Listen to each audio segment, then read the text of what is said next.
विद्या भारती।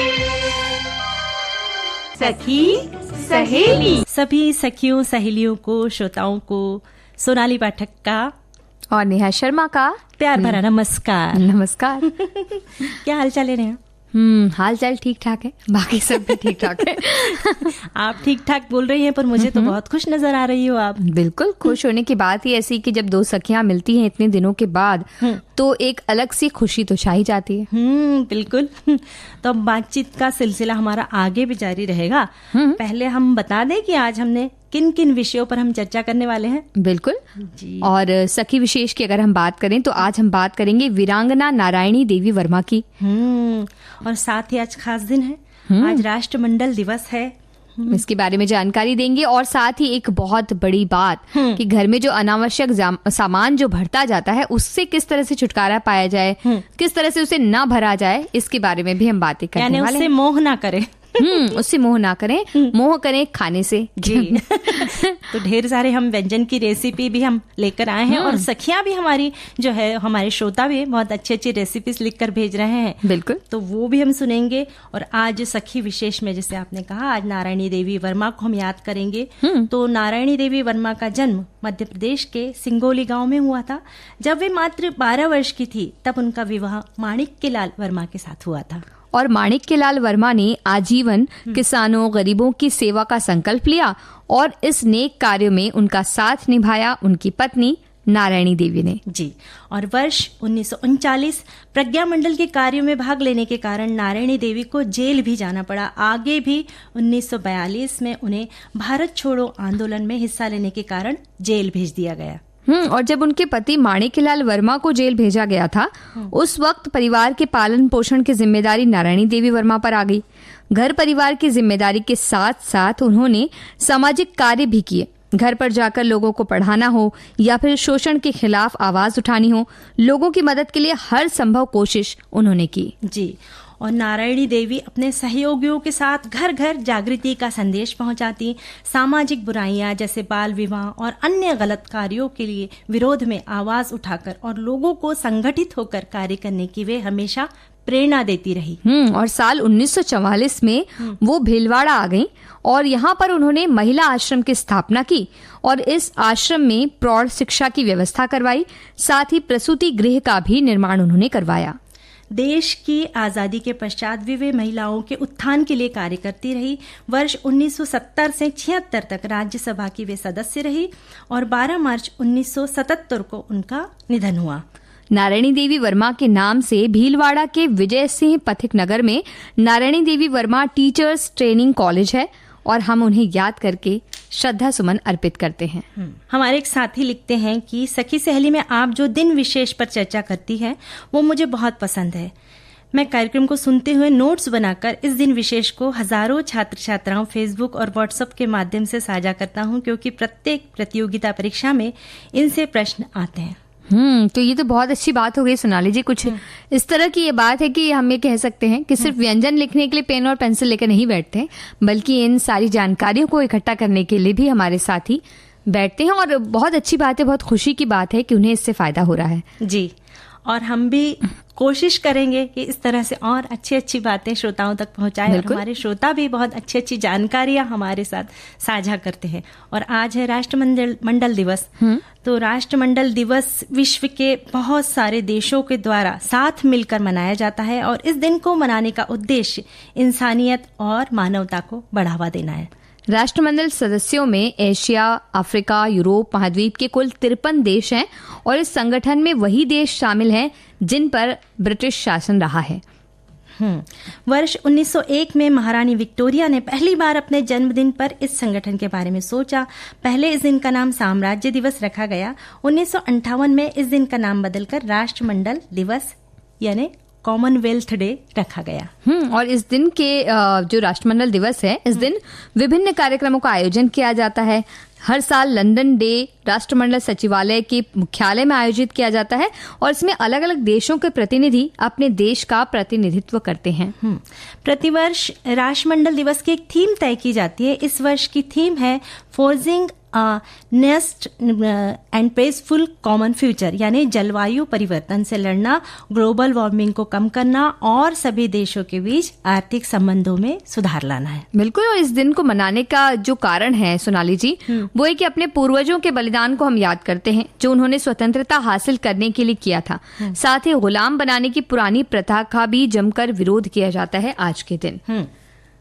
हमारे पूर्वजों ने कहा था कि एकता में बहुत शक्ति होती है जिससे आप हर समस्या का हल निकाल सकते हैं। राष्ट्रमंडल दिवस भी हमें यही सीख देने के लिए अग्रसर है और इस दिन विभिन्न कार्यक्रमों के माध्यम से लोगों को जागरूक किया जाता है जिससे आगे आने वाली पीढ़ी वसुधैव कुटुंबकम के रास्ते पर चल सके और ये बात जो है सीख ले, है ना? बिल्कुल, और हमारे एक साथी कहते हैं कि ब्रिटिश शासन के गिरने के बाद इन आजाद देशों को संगठन में रखने के लिए राष्ट्रमंडल दिवस को मनाना शुरू किया गया था और राष्ट्रमंडल दिवस के दिन इन देशों ने मानवता को ध्यान में रखते हुए संकल्प लेकर साथ मिलकर काम करना शुरू कर दिया। हमारे साथी भी बहुत अच्छी जानकारी लिखकर भेज रहे हैं इस बारे में। नेहा, गुलमोहर के फूल इन दिनों कितने खिल रहे हैं खूबसूरती के साथ, है ना? बिल्कुल, और इतने खूबसूरत फूल हैं कि ऐसा लगता है कि बस उन्हें देखते ही रहो, क्योंकि जो फ्लैट में रहते हैं उनके घर में सो आसानी से दिखते हैं वो।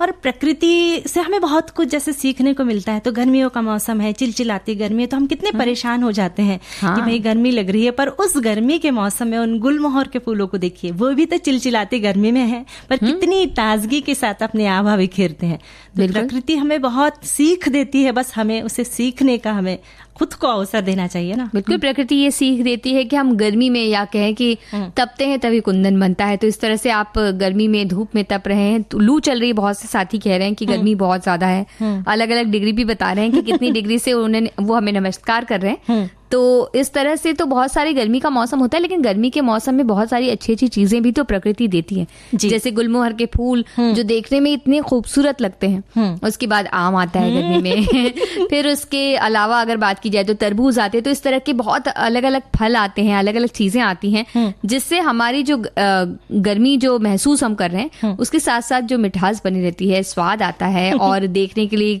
खूबसूरती है हर तरफ। तो बस और क्या चाहिए, उसका कोई जवाब नहीं होता है।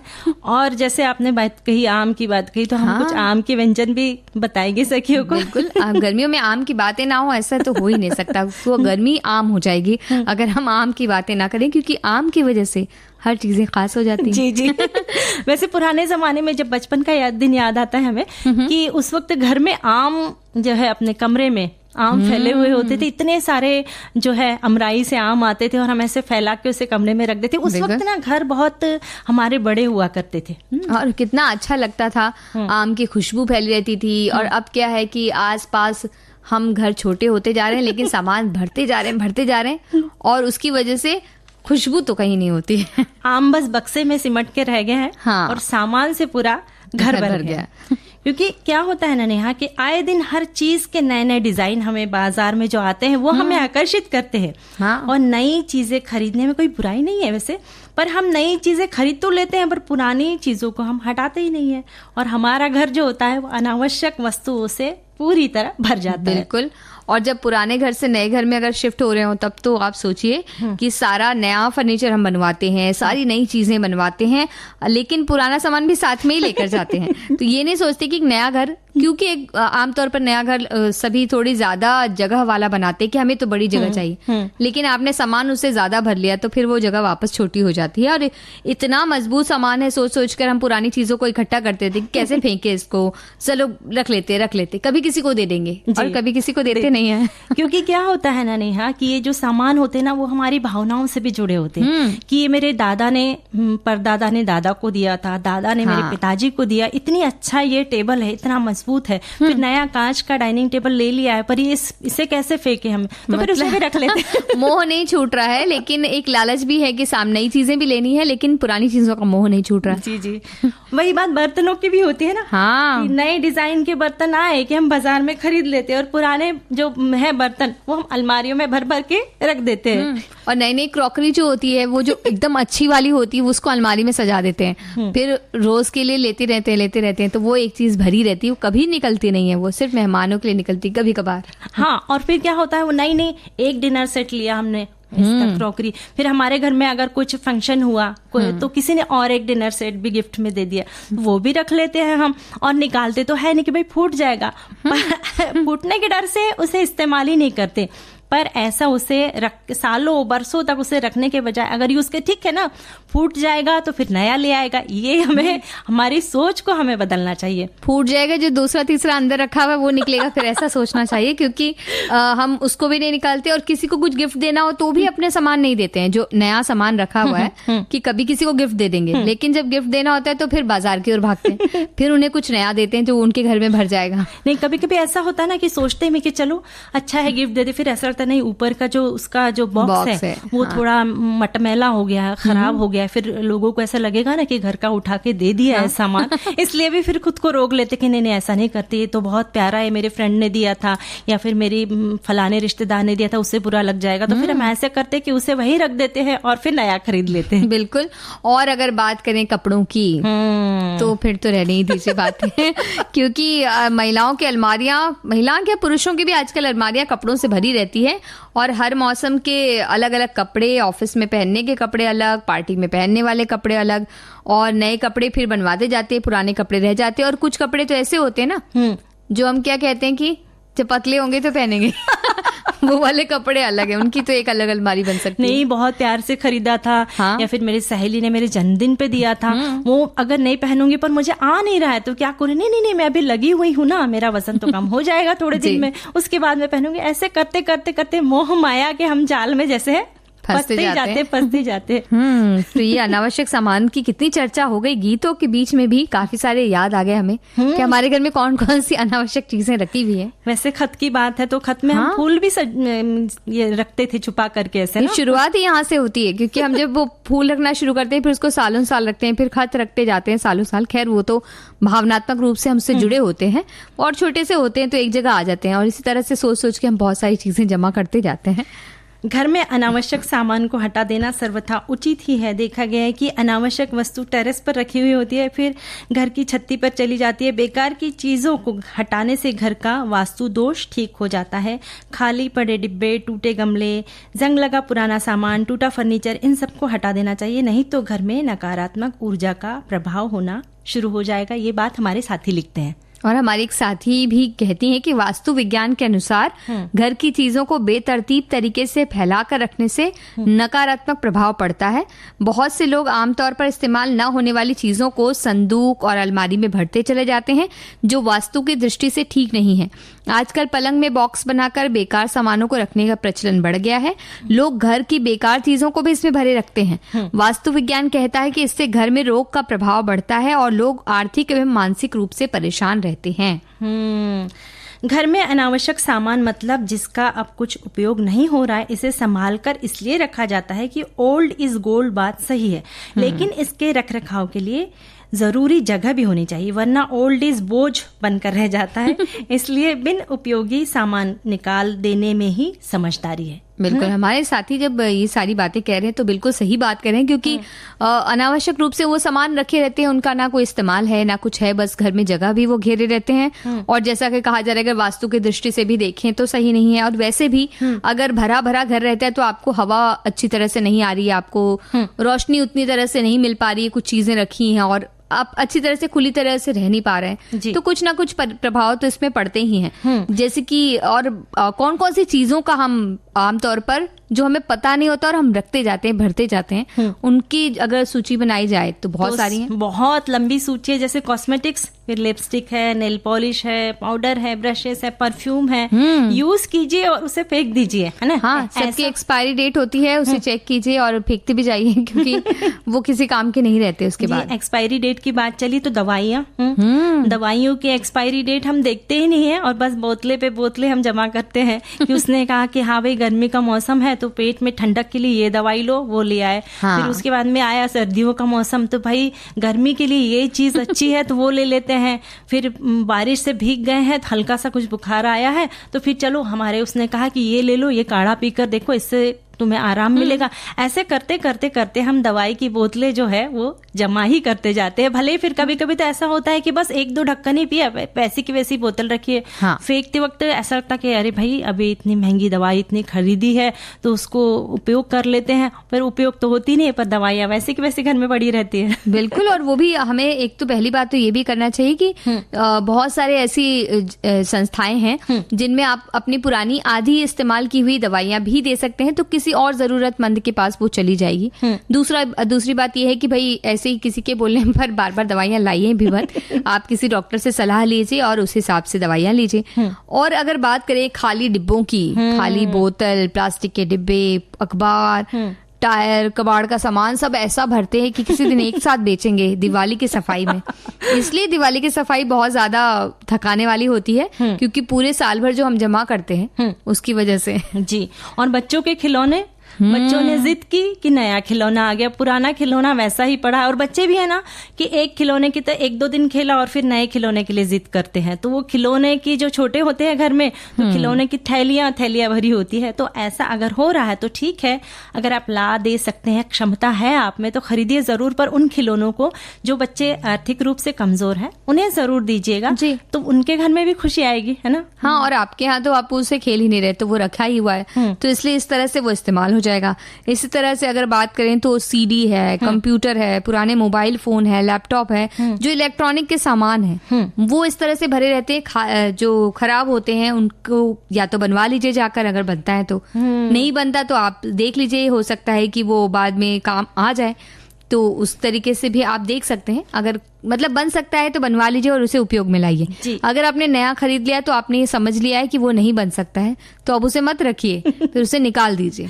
और जूते चप्पल, उसकी तो गिनती नहीं है। देखिए कपड़ों के बाद जूतों का ही नंबर आता है कि अलमारियां उससे भी भरी रहती हैं। जी। और ऐसा है ना कि कभी कभी तो ऐसा होता है कि अलमारी छोटी पड़ गई तो फिर उसे बोरे में भर दिया और ऊपर लॉफ्ट पे रख दिया कि नहीं अभी ये सब बारिश में लगने वाले हैं, ये तो फिर नए क्यों खरीदे, सबके हैं। तो उसमें फिर जब बारिश का मौसम आएगा फिर नीचे उतारेंगे तो पता चला कि वो थोड़े से टूट गए हैं। तो अभी ये तो टूट गए, ये कैसे पहने, तो फिर हम नए खरीद लेते हैं बारिश के और वापस उसे ऊपर भी रख देते हैं। ऐसा नहीं कि उसे निकाल दें, उसे वापस ऊपर रख देते हैं कि हो सकता है पहन ले। एकदम ज्यादा बारिश हुई अगर सब भीग गया तो ऐसा होता नहीं कि सब भीग जाए। और ऐसा होता है ना कभी कभी कि एक्सचेंज ऑफर में भी कुछ आकर्षक एक्सचेंज ऑफर होती है, तो उस वक्त हमारे एक तो मन पे कंट्रोल करें कि भाई ऐसा है, तो अपने मन को है ना कंट्रोल में ना रखे, उन्हें ना ठीक है भाई पुरानी चीजें दे के फिर नई चीज खरीदे। हाँ, है ना। नहीं तो ऐसा होगा कि भाई नई भी खरीद लेंगे और पुरानी भी चीजें घर में रहेगी। बिल्कुल। और कपड़ों की अगर बात करें तो हम ये कर सकते हैं कि जो कपड़े हमने लिए हैं जो हमारे साइज के नहीं, नाप में नहीं आ रहे हैं, तो कभी हम पतले होंगे उसकी उम्मीद अच्छी बात है, लगाएं, उसके लिए एक्सरसाइज करें, लेकिन उसके लिए कपड़ों को जमा ना करें, क्योंकि दिल बड़ा करें शरीर के साथ साथ और उसे दे दें, और बस उससे किसी की तो जरूरतमंद की जरूरत पूरी हो जाएगी और साथ ही हमें भी नए कपड़े मिलेंगे ना, जो हमें चाहिए हमेशा। अनावश्यक चीजों के बारे में अगर बात करें सोनाली जी, तो हमारे एक साथी लिखती हैं, सभी विषय अत्यंत रोचक हैं। उन्होंने कहा अनावश्यक सामान घर की व्यवस्था को खराब करते हैं, या तो ये घर के पीछे वाले हिस्से में पड़े रहते हैं या कोई व्यवस्था करनी पड़ती है इनको रखने के लिए। ये नकारात्मक ऊर्जा देने के साथ साथ ही घर में अशांति पैदा करती हैं। मैं समय समय पर सफाई करती हूँ, फिर भी इतना इलेक्ट्रॉनिक उपकरण जमा हो गया है कि क्या करें समझ नहीं आता। एक कहानी पढ़ी थी कि कुछ वस्तुएं जो आपके काम की नहीं, किसी के लिए बहुत उपयोगी साबित हो सकती हैं, उन्हें दे दिया करें। आजकल छुट्टियों में यही कर रही हूँ, शायद किसी की मदद हो जाए। तो ये सोचिए, कहानियां भी कई बार ऐसा संदेश देती हैं जिसे व्यक्ति अपने जीवन में उतार सकता है।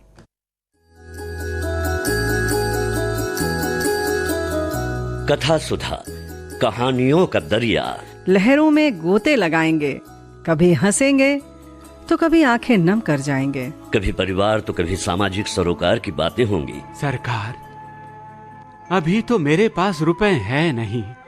मेरा नीम का पेड़ गिरवी धरा हुआ है। इतना पुराना पेड़ गांव भर में दूसरा नहीं है। अरे सरकार, पेड़ न कटवाइएगा, रुपए मैं दे ही दूंगा। सुनिए ऐसी ही कुछ कहानियां हर सोमवार दोपहर 3 बजे कार्यक्रम सखी सहेली में कथा सुधा।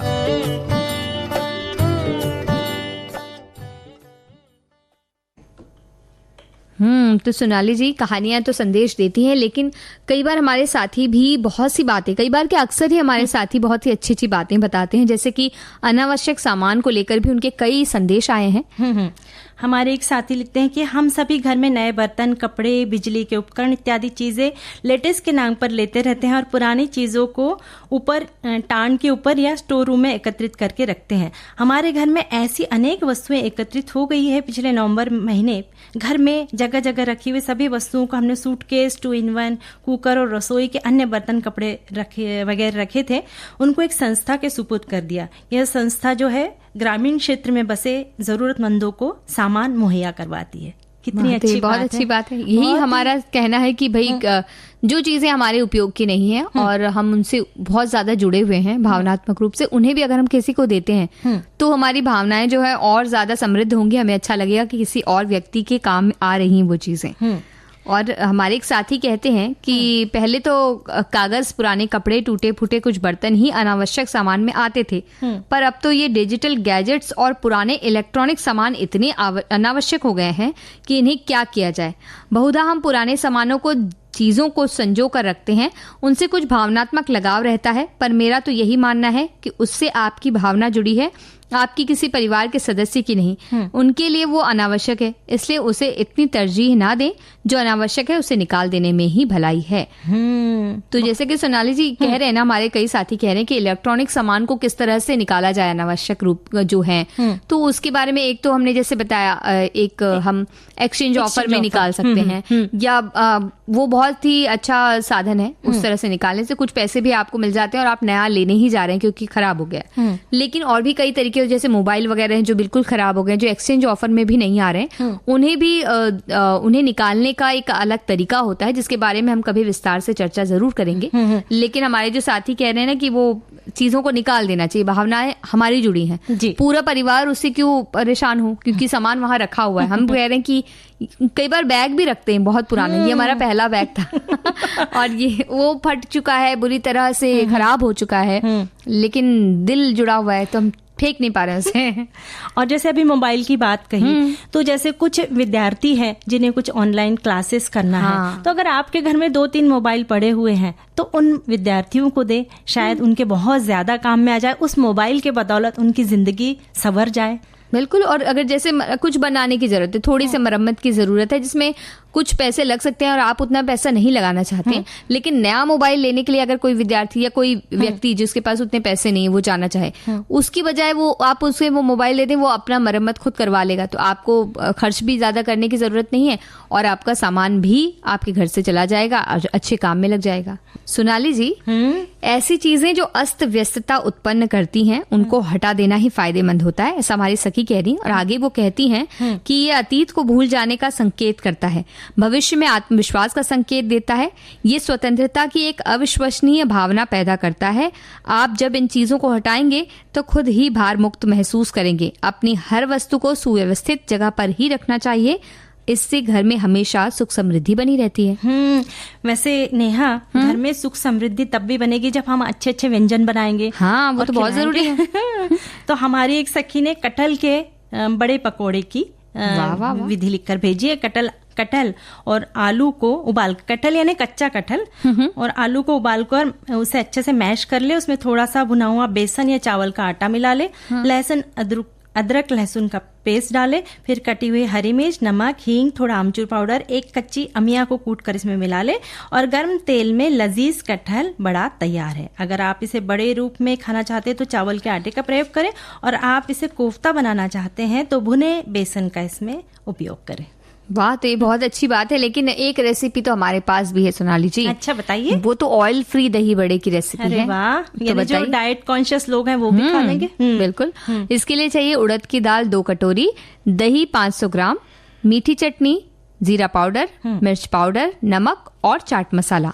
अब उड़द की दाल को 5-6 घंटों के लिए भिगो कर रख दीजिए और पानी निकाल कर पीस लीजिए। और जो बीटर होता है, बीटर की सहायता से इसको फेंटे जब तक कि मिश्रण हल्का नहीं हो जाता। मतलब काफी स्पंजी सा दिखता है, हल्का हल्का आपको महसूस होगा।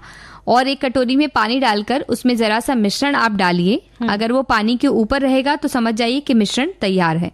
अब उसको इडली के सांचे में डाल के भाप पर पकाइए। नमक के पानी में डुबो कर रखिए और एक गहरी प्लेट में बड़े रखकर उस पर फेंटा हुआ दही, मीठी चटनी, लाल मिर्च पाउडर, जीरा पाउडर, चाट मसाला डाल करके सर्व कीजिए। यानी बड़ों को तलने की जरूरत नहीं है, उसे बस भाप पर पका ले और जल्दी से दही बड़े तैयार करिए। ये तो रेसिपी बहुत ही अच्छी है और मुझे ऐसा लगता है हम दोनों जरूर ट्राई करेंगे इसे। बिल्कुल। और हमारे एक साथी ने लिखकर भेजे मूंग स्प्राउट, अगर ज्यादा मात्रा में हो गए हैं मूंग के जो स्प्राउट है, हाँ। तो उनके पीस कर उनके चीले, हांडवो और खमण बनाया जा सकता है। इसको पीस कर सारे मसाले डालें, थोड़ा दही, नींबू का रस, थोड़ी चीनी और तेल 2 टेबलस्पून डाल दें और थोड़ा सा इसमें फ्रूट सॉल्ट डाल दें और स्टीम पर इसे जो है पका ले और मीठी नीम और राई और तिल का तड़का लगाकर इसे सर्व करें। यानी इस जो मूंग का स्प्राउट का जो मिश्रण है उससे इन्होंने चीले भी बता दिए हैं, फिर उन्होंने हांडवो भी बता दिया है। उसको ऐसे ही फैला के जैसे ढोकला बोल सकते हैं, भाप से आप पका सकते हैं। हाँ, यानी भाप की जो रेसिपी ऐसे बोलते हैं कि भाई तली भुनी चीजें ही बहुत स्वादिष्ट नहीं होती है, इस तरह से भाप पर पकाई हुई चीजें भी बहुत स्वादिष्ट बनके हम बिल्कुल परोस सकते हैं। और कई बार मूंग के जब स्प्राउट वाले जब चीले बनाते हैं तो कई बार वो बहुत गीले गीले हो जाते हैं तो वो पलटते नहीं, तो ऐसे में आप थोड़ा उसमें बेसन मिला सकते हैं या चावल का आटा मिला सकते हैं ताकि वो उसको पकड़ सके, क्योंकि गीला बहुत होता है ना स्प्राउट। तो उस वजह से कई बार ऐसा होता है कि आपने डाल दिया और तवे पर वो पूरा फैल गया तो आप उसे समेट नहीं पाते। नहीं समेट पाते। उसमें आप रागी का आटा भी डाल सकते हैं जिसमें बहुत प्रचुर मात्रा में कैल्शियम है, तो बच्चों के लिए भी अच्छा है, हमारे लिए भी अच्छा होता है। और अब इतनी रेसिपीज हमने पढ़ी श्रोताओं की हमारी, तो क्यों ना मीठी मीठी रेसिपी, एक बेसन बर्फी की रेसिपी मैं बताती हूँ। बिल्कुल बताइए। इसकी सामग्री है 2 कटोरी बेसन, 1 कटोरी मिल्क पाउडर, 1 कटोरी चीनी और 1.5 कटोरी घी है और फिर इलायची पाउडर है और बादाम पिस्ता की कतरन है। तो सबसे पहले एक भारी कढ़ाई में घी डालकर पिघलने पर उसमें बेसन डालें और अच्छे से उसे धीमी आंच पर भुने जब तक बेसन का रंग हल्का गुलाबी ना हो जाए। अब गैस बंद कर दे, फिर इसमें मिल्क पाउडर डालें और एक बर्तन में चीनी डालकर उसमें थोड़ा पानी डाल के चाशनी बनाएं। और पहले ना बिल्कुल पतली चाशनी, यानी बिल्कुल एक तार की चाशनी होगी तब वो उस मिश्रण पे डाल दे, आधी चाशनी, और आधी चाशनी फिर से उसे गैस पर रख के एकदम 2-3 तार की एकदम गाढ़ी चाशनी बनाए, अगली चाशनी, और फिर अगली जो गाढ़ी चाशनी उसमें डालने के बाद में फिर चिकनाई लगी थाली में पूरे मिश्रण को अच्छे से फैला दे और उसके ऊपर बादाम और पिस्ते की कतरन डाले और फिर आधे 1 घंटे बाद में उसे काट कर उसे शेप दे और बेसन बर्फी। हम तो इतनी देर इंतजार करना पड़ा इसी का कि खा जाए। खाने के लिए कितना कुछ करना पड़ता है ना, कितनी मेहनत करने के बाद में फिर इतनी स्वादिष्ट सी रेसिपी बनती है। और जो मेहनत तब रंग लाती है जब सामने वाला कहे वाह क्या बनाई है आपने। और हमारे एक साथी ने तो बहुत ही अच्छी एकदम क्विक रेसिपी हम कह सकते हैं वो भेजी है। वो कह रहे हैं कि गर्मी बहुत हो रही है और खीरे का सेवन जितना किया जाए उतना अच्छा है, तो इसलिए खीरे को छिलकर कद्दूकस कर लें, दही मिला लें, पिसा हुआ जीरा पाउडर, काला नमक और भुना हुआ जीरा डालकर अच्छी तरह से मिलाएं और परोसें। खीरे के इस रायते का सेवन करने से शरीर में इस रायते की तासीर पहुंच जाएगी, गर्मी उड़नछू हो जाएगी। और ये तो रोज बनाते हैं इस रायते को और वो डिनर में खाते हैं। जैसे डिनर में बहुत से लोग दही नहीं खाते, तो जिन्हें अच्छी लगती है वो डिनर में खाएं, बाकी लोग लंच में खाएं। और इसमें ना थोड़ी सी पुदीने की पत्तियां भी डाल देना तो उसका जायका और भी बढ़ जाता है। जैसे पुलाव के साथ में, चावल के साथ में भी रायता बहुत अच्छा लगता है। बिल्कुल। और मीठी वाली अगर रेसिपी की आप बात करें तो कुम्हड़े का हलवा, इसकी रेसिपी हमारे साथियों ने भेजी है। वो कह रहे हैं आधा किलो लाल कुम्हड़ा क्रश किया हुआ, 1 कटोरी शक्कर, 2 बड़े चम्मच घी, ड्राई फ्रूट्स, 1 चम्मच इलायची पाउडर, 2 बड़े चम्मच मलाई और कढ़ाई में धीमी आंच में घी डाल के कुम्हड़े को ढककर आप पका लीजिए। जब पक जाए तो उसमें शक्कर और मलाई डालकर फिर से पका लीजिए। घी छोड़ने पर ड्राई फ्रूट्स और इलायची पाउडर डालें। वो कह रही कि व्रत में ये खाया जा सकता है और व्रत में वो हमेशा बनाती हैं। और इस हलवे को कढ़ाई में आप साइड कर देंगे तो जो ज्यादा घी है वो निकल जाएगा। तो व्रत में खाया जा सकता है इसको, कुम्हड़े के हलवे को। और कुम्हड़े के हलवे में अगर हम दूध डालें तो उसकी खीर भी बना सकते हैं। तो दूध तो इन्होंने डाला है, लेकिन इन्होंने दूध को पका लिया है, फिर पका दिया है। तो उसको हम अगर ना पकाएं तो खीर बनाकर उसे पिया जा सकता है। तो ये एक तो गीत भी इतना अच्छा, फिर उसके पहले कुम्हड़ी की रेसिपी, बड़े की रेसिपी। ऐसा लग रहा है सोनाली जी जाके घर में कुछ ना कुछ बनाना ही पड़ेगा। तो बनाना है ना, तो मैं एक आसान सी रेसिपी बताती हूँ। हाँ, ये बता दीजिए आप। मखाने की भेल। वाह। एकदम से इतनी कितने भी थके हुए हो क्यों ना हो, या फिर घर में छोटे बच्चे क्यों ना हो, उन्हें दी सामग्री तो वो भी बना लेंगे। अच्छा, फिर बताइए। इसके लिए मखाना चाहिए हमें। उसे मखाने को या तो आप तेल का इस्तेमाल कर सकते हैं या फिर घी का इस्तेमाल कर सकते हैं। उसे अच्छे से उसे फ्राई कर ले और उसे साइड में रख दें। फिर जो हम भेल में जो सब सामग्री डालते हैं, जैसे हम प्याज डाल देंगे, बारीक महीन कटा हुआ प्याज, फिर टमाटर डाल देंगे, बारीक कटी हुई हरी मिर्च डाल देंगे, नींबू का रस, और फिर मूंगफली दानों को हम तल लेंगे। हाँ। और वो उसमें डालेंगे। फिर उसके अलावा अगर आप चाहते हैं तो उसमें कुछ सेव, नायलॉन सेव, वो भी डाल सकते हैं। और उसे मिला के अनार दाने डाल सकते हैं, बारीक कटा हुआ हरा धनिया डाल के उसे अच्छे से उसे मिक्स करें।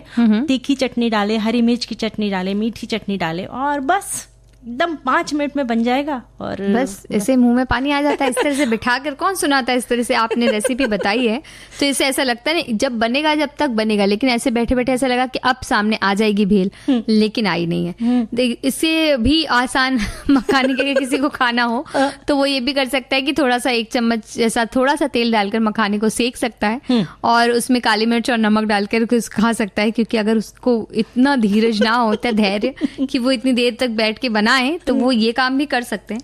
लेकिन ये तो बड़ा स्वादिष्ट लगेगा। वैसे जब भी कोई रेसिपी बनाते हैं उसमें धीरज की तो बहुत हमें संयम से काम लेना पड़ता है। धीरज रखना पड़ता है। जब तैयारी करते हैं उस वक्त भी बड़े शांत मन से हमें सब तैयारी करना पड़ता है। उसी के बाद में जो मेहनत का फल जो होता है ना, वो इतना मीठा होता है कि हमारी सारी थकान दूर हो जाती है। कभी कभी चटपटा भी होता है मेहनत का फल जब मिलता है तो।